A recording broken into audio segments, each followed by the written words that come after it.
we proceed to watch the movie, which I know we've talked about this before about walking out of movies. I've never walked out of a movie in my entire life until Tuesday when I did. You walked out? Did not like this movie at all.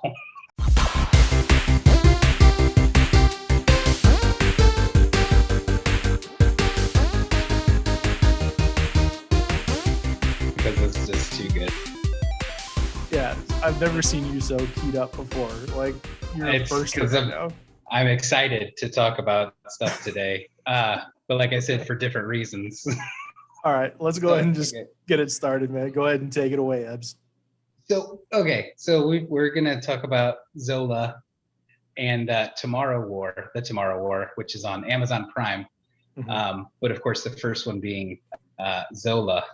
So, story about Zola. Here's how it happened for me. So, as you know, I'm in Georgia at the moment, and hurricane just kind of came through a little bit, but it ended up being a tropical storm. So that night when I was going to go see it on Tuesday, it's storming, and it's not a tropical storm yet, but it's coming. And so I'm like, oh man, I don't want the power to be knocked out, because we had just literally talked about it on the last one. If this was actually going to happen. So right. I get to the theater, and I bought my ticket in advance through Fandango, of course. Plug for Fandango if you want to be a sponsor. Get those sponsorships, baby. Right. So I get there, and I paid the guy at the concession stand, which is how they do it nowadays. And he's like, oh, it's the last theater on the left. And I'm like, okay, cool. So long hallway. This is the theater I go to see all the movies so far. So I'm walking to the very end, and I'm like, oh, this is like one of the smaller theaters. And I go in, and there's not a soul in there. And I'm like, perfect. This is the first time where I'm going to see a movie by myself. Hitman's Bodyguard was probably the closest one. There's 3 other people, but this was like 0. And I'm like, yeah. So I get in, and I'm sitting there, and it started at 8:00, and I'm waiting 10 minutes where there's nothing. So I'm like, okay, cool. Like, there's no previews or anything? There's nothing. So I go up to the concession stand guy. I'm like, hey, I just paid you for this ticket. He goes, yeah. And I'm like, it's not starting. It's 8:10. It was supposed to start at 8. He goes, okay. And I'm like, are you guys going to start it? He's like, yeah, I'll get the manager to start it. And I'm like, okay. So he starts it. And so by the time I get there, it's already a couple previews and everything. And because it was a long hallway. So I get there, and I guess, so this is leading up to this movie. Except when the previews roll in, of course, and then the movie starts, and not by myself anymore. 2 older guys have walked into the movie theater, and an empty theater. It's large. I mean, it's a small theater, but it's not like, 20 seats. But the way these guys sat next to me, you think it was, because they sat 2 chairs away from me in this big open theater. And I'm like, okay, cool, guys. So they do that. And then we proceed to watch the movie, which I know we've talked about this before about walking out of movies. I've never walked out of a movie in my entire life until Tuesday when I did. You walked out? Did not like this movie at all. How long? It's an hour. It's like an hour and 20 minutes long. You walked out? 45 minutes. I couldn't stand it anymore. Wow, dude. Okay. So for people who are watching, the Zola is a story about a Detroit waitress / adult dancer who meets somebody, and they say, hey, let's go to it was Florida. I don't remember if it's Miami or Tampa or anything like that. Tampa is where they ended up. Yeah. Okay. So if they're like, hey, let's go, I know somebody who earned $5,000, I think was the increment of money. I know somebody who earned $5,000 on one weekend by going down and dancing. And of course, the main character Zola's like, that sounds good.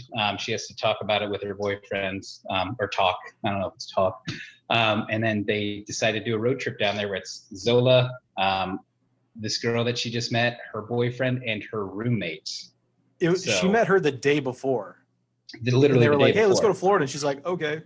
Yeah, and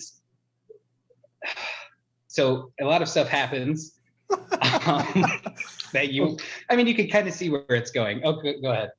So it's based on a Twitter thread. Yes. This woman tweeted out this crazy story.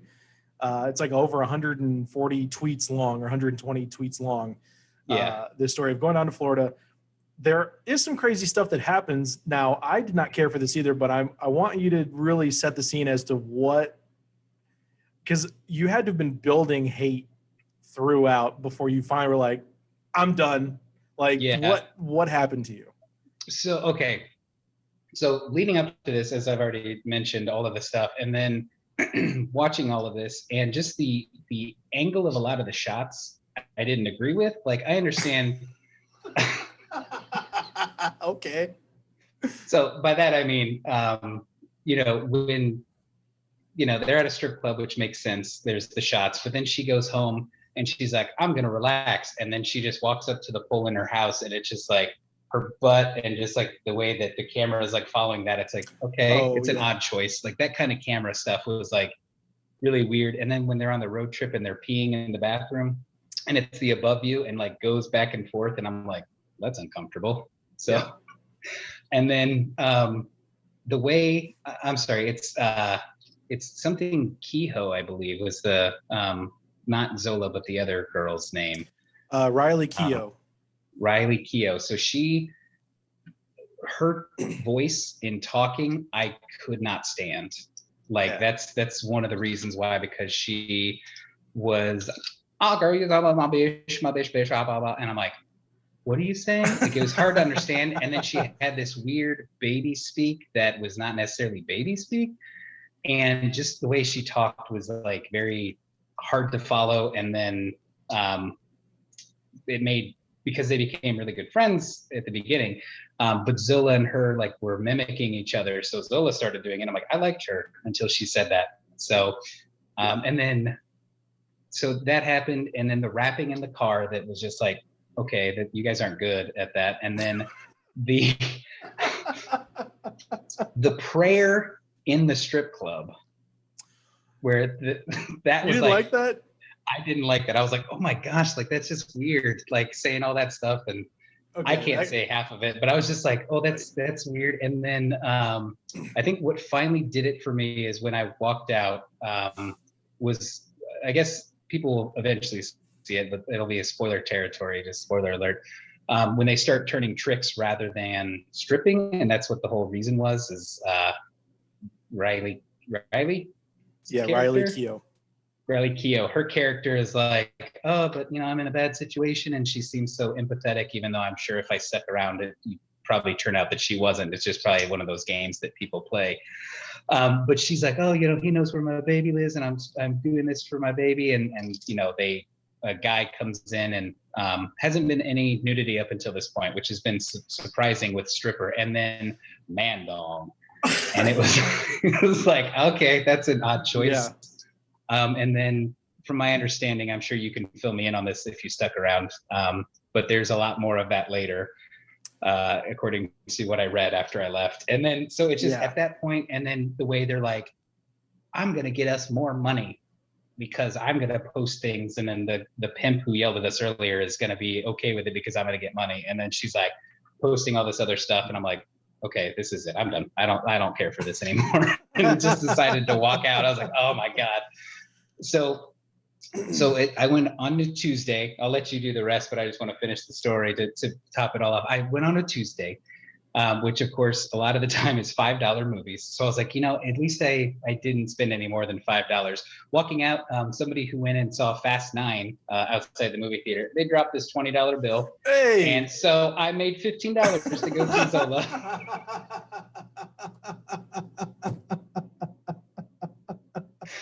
So that was the best part of the movie, I think.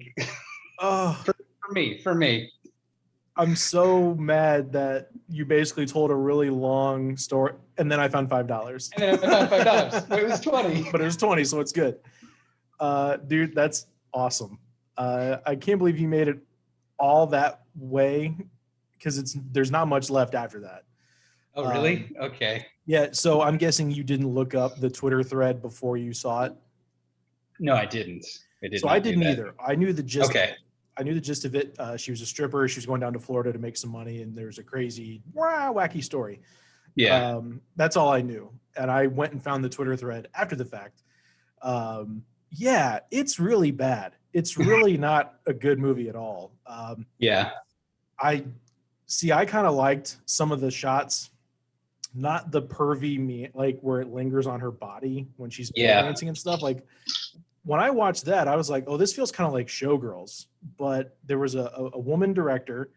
And I, from my understanding, having read about it now after the fact, there was lots of on-set collaboration between the producers, the director, and the stars about what they were going to do, what they were going to say. Yeah. So I'm surprised that that's what they ended up with, being kind of a creepy, awkward movie. The dialogue is pretty terrible. Yeah, it boils down to, like whenever there's like a group of guys that are like, dude, we should have our own show. We're hilarious. Like we should have our own movie. Yeah. This is like somebody made a movie based on somebody saying that, and this is what you get. I applaud A24 Films, which have made a lot of really good movies. Yes. Moonlight. They made several others. That one in particular is really, really good. I like that they are kind of trying to take down boundaries. A movie based on a Twitter thread. First one to do that. That's an original idea. I just wish the execution had been a lot better than what we got, because sometimes you need a little Hollywood to the story. Yeah. They literally just did the Twitter thread. And I'm like, doing that, it doesn't make sense, because the way it's filmed, there are multiple ways for her to get out of it. At no point does she like call 911. When it got really bad, the relationship between her and her friend, Zola and Stephanie, I think is her name in the movie. Yes, it's Stephanie. It's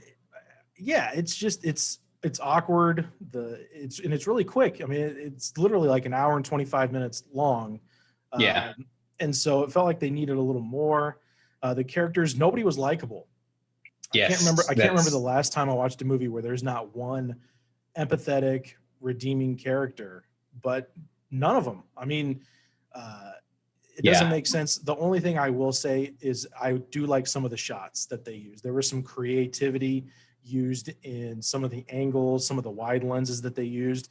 But you can tell, and I didn't look this up about the director, but I'm guessing that this is probably one of her first, if not her first movie, one of her very first.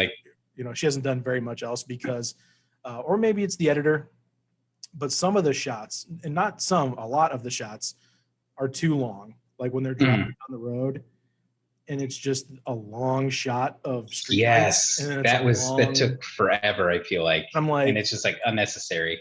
Bro, it's like, because we're doing a movie based on a Twitter thread, it's only going to be an hour long. So we got to kind of stretch it to an hour and 20, which is still really short for a movie. Yeah. And it's lots of tracking shots, sweeping shots, long. It just wasn't good. It was, and watching it, like, it's really beautifully shot in some cases.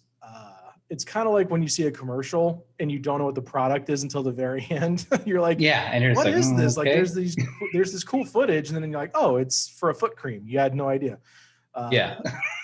This movie was just, it could have been a lot more if it had been handled, I think, a little differently.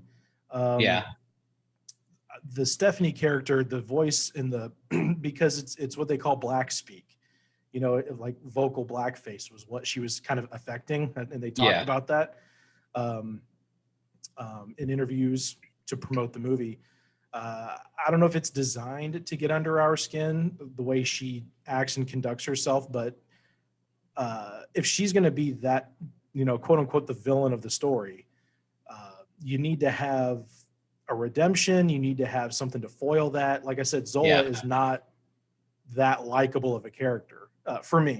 She has her moments, and all the, I agree. the funny moments fell flat for me. I'm trying to think if there was a time where I actually did laugh. Not that it was supposed to be a comedy, but it had that. But I mean, I feel like there was something to it, but I Yeah, don't. it had I that don't think there was a wacky- time to be like. I mean, so there's. I know that one part that I think might have been funny, but I feel like it wasn't funny to me because being a guy, it wasn't like it might have been more female humor in this sense. But when she's trying to convince her boyfriend to go down with this girl, she tells Jennifer. No, what? We already forgot her name. The character's name. Stephanie. Stephanie. There we go. I knew it was something. But Stephanie, she tells Stephanie on the phone, she's like, I have to. I'm not going to use the words, but I'm going to screw my boyfriend silent so he'll let me. And it's like, I guess, is that a thing girls do? Like, I'm going to make sure that he's not going to ask questions because I'm going to sleep with him to make sure so good that he's not going to worry about me or something. So it's like, I mean, she said it and they both were like, ha ha ha, and I was like, oh, okay, maybe that was supposed to be funny, but just didn't hit for me. So yeah, I don't know. There were a couple of instances because there are little tweet notifications throughout the movie to show that. That's what I was going to say. That was annoying to me because I forgot to say that in my thing, but like I feel like every point it was hitting at that whenever it went off. Correct me if I'm wrong, since you read up on this more than I did. But once that went off, that was a tweet that happened. So I'm sure there's probably like 120 tweets or dings throughout that movie because of like, hey, this is one of the tweets. This is one of the tweets. Like, this is where it ended. This is where it picked up, or something along those lines. And that was just kind of like distracting to me because at first I was like, man, these guys over here, they just have their phone going off. And I was like, oh wait, no, that's the movie. So, which also the creepy shots made it really creepy with those two guys like 2 seats away from me. So it just was extra creepy. Yeah. I would have gotten up and walked away and sat in a different row or done something. Because well, then they'd probably be like, what's wrong with that weirdo? And it's like, yeah, I'm a weirdo. Yeah, stay away from me. Yeah. Yeah, no, every time the tweet notification would go off, that was because that dialogue was taken from the thread. And there was one moment where I laughed where the boyfriend of the blonde, Stephanie, is all like he's all down and upset or whatever. And then they like reconcile and it cuts to her going, and then they had sex and it was gross. And then it like cuts to the next scene. That I thought was like the one line I remember of genuinely enjoying. But yeah, if you looked at this script, I don't know how it gets made. But again, I do appreciate them trying to do something different. It's original. Mm-hmm. I just wish the execution would have been way better for Zola. Yeah, I just imagine if it was like submitted the script to like a studio, it's like here, and it's someone's Twitter handle, and it's like, here's the script, and you're like, what? It's like, trust me. And some exec was like, this is good. This should be a movie. Yeah. So okay, Zola got some pretty big thumbs down from both of us. How do you feel about the Tomorrow War? I enjoyed it. Like I liked it a lot. I like Chris Pratt though, so I'm a sucker for anything that he does. And I did enjoy this movie. It was a good break, and there was some unexpected turns that happened that I was like, a lot of the time I feel like you might be the same way. It's feels easy to guess movie points and be like, oh, this is going to happen because this has happened 1,000 times. And then it doesn't. And you're like, oh, okay, that's actually surprising and I like it. So we can get more into that later when we talk a little more in depth to it. But I enjoyed the movie, actually. So what about you? Well, I'm kind of conflicted on Tomorrow War because I had to turn my brain off. Because the science was too... Yeah, I mean, in order to enjoy it, I had to, click and just, take it in, because there are some really impressive action sequences. I did have some issues with Chris Pratt, and I know he's our boy. We're both big fans.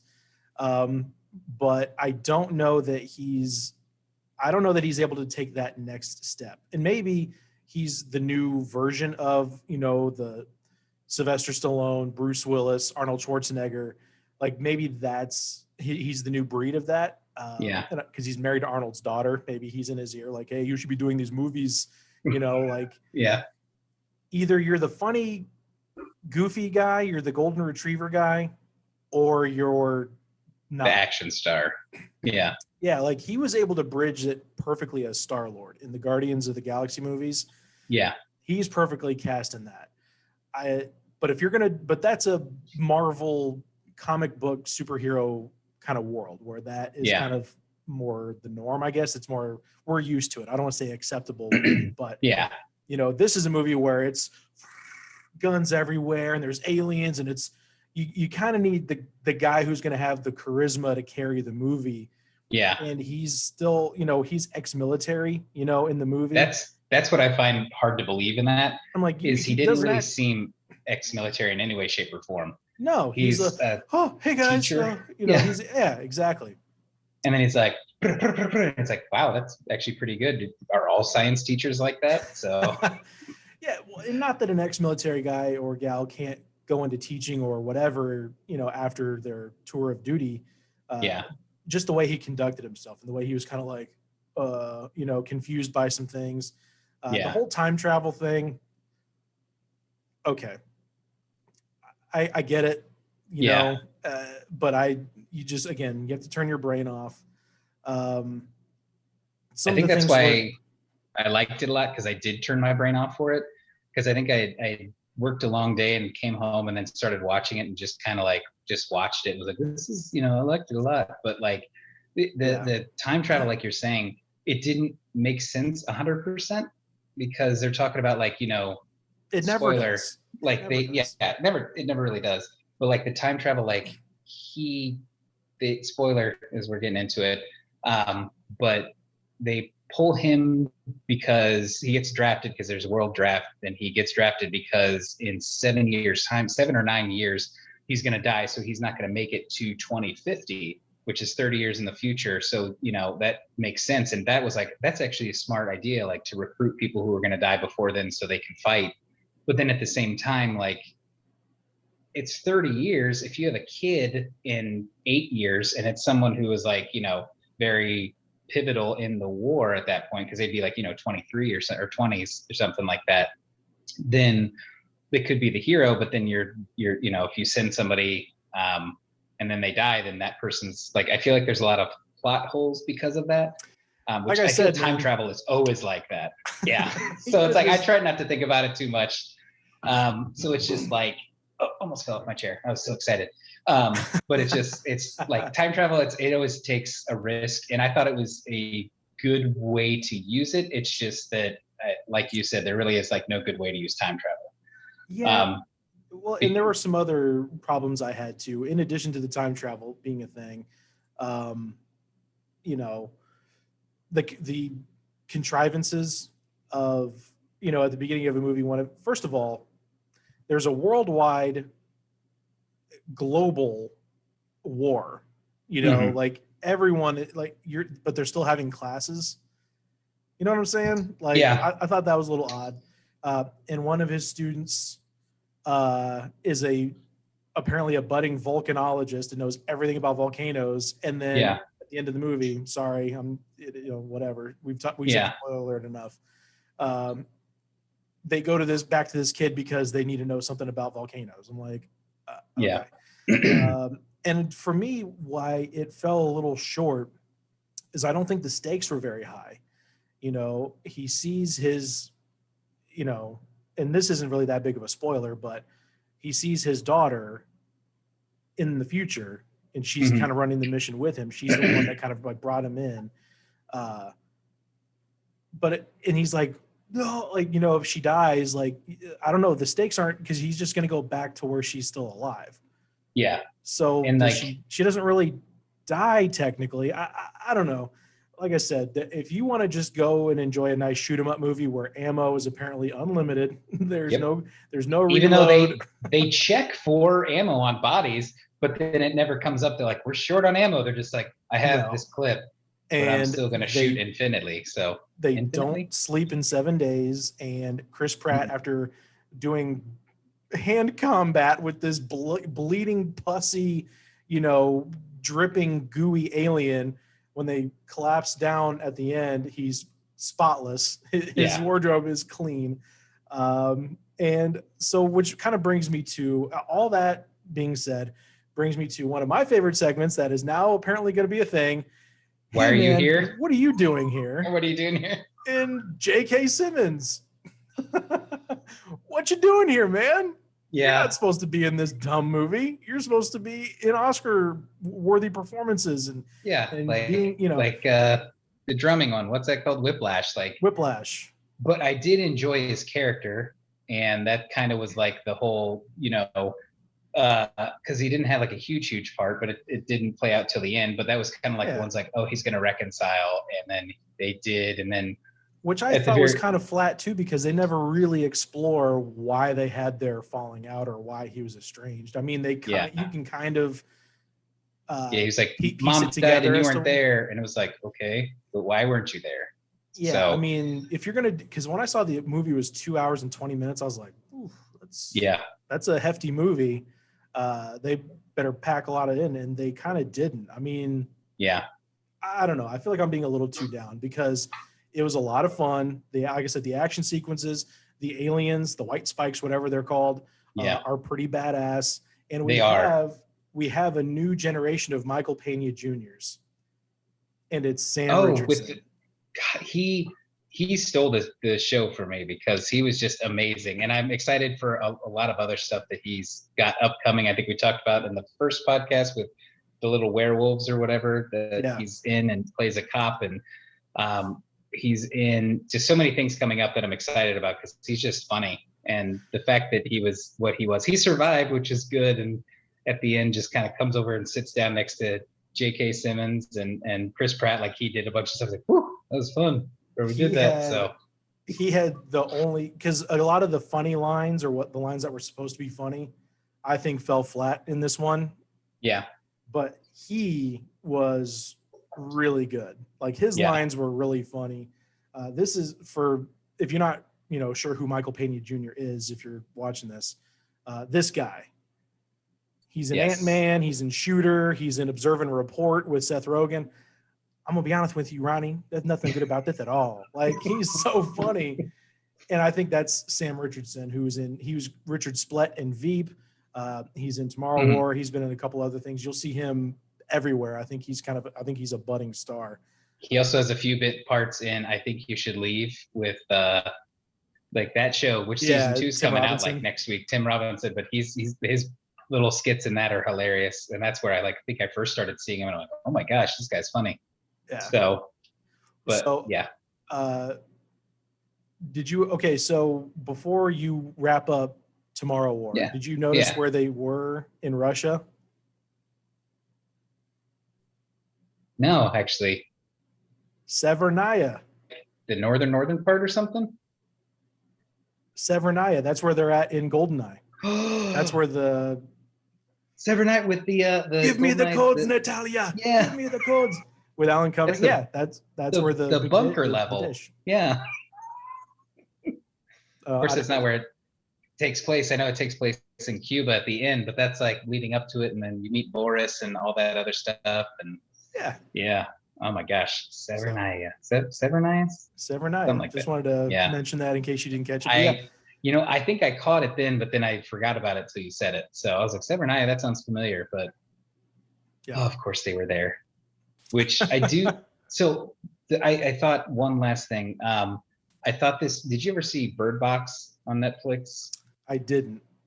Okay. So you never, it's you'll see it, I'm sure, but I thought it was going to be a bird. Yeah. Which this isn't the twist, but it is because if you look at the monster, you go crazy. So they never actually ever show what it looks like. There's just paintings and drawings of what people have seen or whatever. And so I thought that it was going to be that kind of effect. Like I know it's Amazon and they do have like a lot of money to do movies and stuff. But I was kind of convinced that when they didn't show the white spikes for like a long time, once they jumped to the future, that it was going to be like a Bird Box situation where they don't show them at all or very little. But then I was completely wrong because they showed him constantly after they first saw him. So it was awesome. But I was just like, oh man, do you not see the monster at all in this movie? But then they did. So I enjoyed that. So well, for me, Before we wrap up, I just thought of this too. I got my notes here. Yeah. Did you laugh when they first time jump to the future and they're falling? Yeah. And I was like, like, did they not think parachutes might be a decent idea if they're going to be doing a free fall down? yeah, because I know there's a malfunction, but at the same time, like, you should always prepare for stuff. If that's a possibility, like, even the fact that they were like, you're probably going to drop 5 to 10 feet at least. And it's like, can you like give me comfortable clothing to fall in or something like that? Which I didn't understand also why they were putting like army stuff over their regular clothes. I was like, that just seems lazy. They're like, just put it over your regular clothes. It's like, okay. But I enjoyed it. It just, there was a few things that, like you said, got to turn that off. Yeah, I mean, it had enough allusions to other previous movies, like Independence Day. I thought of a lot while watching this. The free fall to open the movie is taken from Predators. I don't know if it was directly stolen, but I was like, I've seen this before, where it opens up with free fall and they got to figure out where they're at or whatever. And then the parachutes and all that other stuff open up, because they had parachutes though. Yeah. So it reminded me of other movies that I thought were better. This felt like probably the best version of a movie that's based on a video game. Movies based on video games typically not that great. They either have small budget or nobody wants to make them, so they get made with like maybe C or D level writers or stars. Yeah. This felt like that, but a better version of like Resident Evil or other video game type movies. So I would say Tomorrow War, I'll give it 2 stars, but thumbs up. If you want to see, I'm not gonna ever say don't go see it. Zola, I'm gonna give a 1 star. I was pretty disappointed in it. It has its moments, but overall pretty bad. What about you? So I think I'll go with Zola since we did that first. Can you do 0 stars or half a star? Is one the lowest? Because I just 0 stars for me, like just that's 2 thumbs down. Like, now this is a shout out to one of the guys we've kind of based this project on, this podcast, Roger Ebert.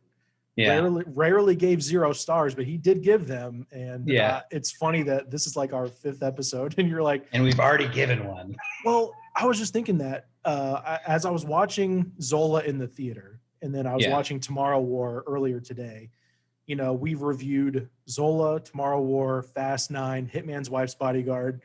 These are movies that before this, I probably would have skipped them all. I wouldn't have, and I definitely wouldn't have gone to the theater to see them. Oh yeah, absolutely. So I kind of like that I'm branching out more and seeing more than because we already both watch a lot, but now I feel like we're going to watch just about everything. Like now. Everything. Yeah. So we're going to have some duds. That's just how it is. So 0 stars for Zola. What do you got for Tomorrow War? I think two stars and 1 thumbs up for Tomorrow War. I did enjoy it.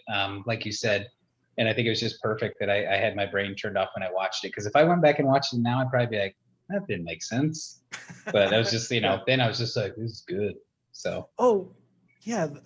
Sorry. We can talk after because I had another bone to pick, but we've already kind of torn it apart. Okay. As it is. So I think next week we'll probably end up doing Black Widow, because I think that comes out either tonight or tomorrow.